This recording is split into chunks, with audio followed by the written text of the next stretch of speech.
দাম্পত্য জীবন সম্পর্কে খুব গুরুত্বপূর্ণ একটা টিপস দেই। যখন একজন ছেলে একজন মেয়ে বিবাহ বন্ধনে আবদ্ধ হয় আল্লাহর হুকুমে, তারপর থেকে না এই দুইটা মানুষ একটা টিম।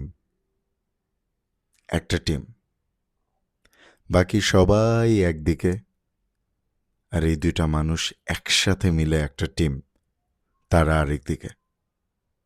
সো কখনো অন্য মানুষদের জন্য বা তৃতীয় পক্ষদের জন্য বা আত্মীয় স্বজনদের জন্য নিজের স্ত্রী বা নিজের স্বামীর সাথে খারাপ ব্যবহার করবেন না, ভুল বুঝবেন না।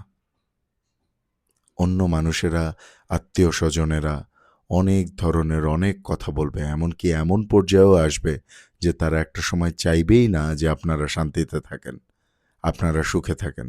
আপনাদের সোনার সুন্দর ছোট্ট সংসারটা ভেঙে চুরে তছনছ হয়ে যাক, চুরমার হয়ে যাক, এটাই ওরা চাইবে, এটাই ওরা কামনা করবে।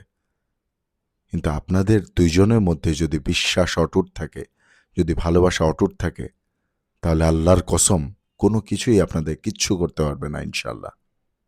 সো দাম্পত্য জীবনে সবচেয়ে ইম্পর্ট্যান্ট, স্বামী স্ত্রী একে অপরকে টুটকে প্যার করতা। হ্যাঁ, হিন্দিতে বলে না, ওই টুটকে প্যার করনা, মহব্বত করনা, একে অপরের জন্য একদম ঢাল হয়ে দাঁড়ায় যাওয়া। যখন একজনের উপর আঘাত আসবে তখন আরেকজন সামনে ঢাল হয়ে দাঁড়ায় যাওয়া, প্রতিবাদ করা যে আমার স্বামীকে কেন এটা বলা হবে, আমার স্বামীর সাথে কেন এই অন্যায় করা হবে, কেন এই বেয়াদবি করা হবে, সে যেই হোক না কেন। আমার স্ত্রীর সাথে কেন এই অন্যায় করা হবে, কেন এই কথা বলা হবে, সে যেই হোক না কেন। দুই পক্ষতেই আমি বলছি এটা করা, আর ওই যে দুইটা মানুষ মিলে একটা টিম হয়ে যাওয়া।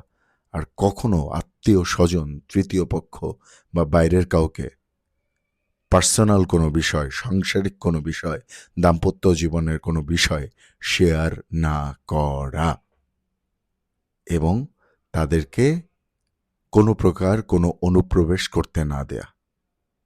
এই একটা রুল যদি স্বামী স্ত্রী সুন্দরভাবে মেনটেন করে চলতে পারে, তাহলে আর কোনো ওই বহির্শক্তি বা ওই কুটনা আত্মীয় স্বজনই সংসারের মধ্যে কোনো প্রকার কোনো অশান্তি করতে পারবে না ইনশাআল্লাহ। স্বামী স্ত্রীকে দুইজন মিলে এক হয়ে যেতে হবে, একটা টিম হয়ে যেতে পারে, যে দুনিয়া ভাড়মে যায়, আমরা দুইজন এক, আমরা দুইজন এক, আমরা দুইজন এক, ইনশাআল্লাহ।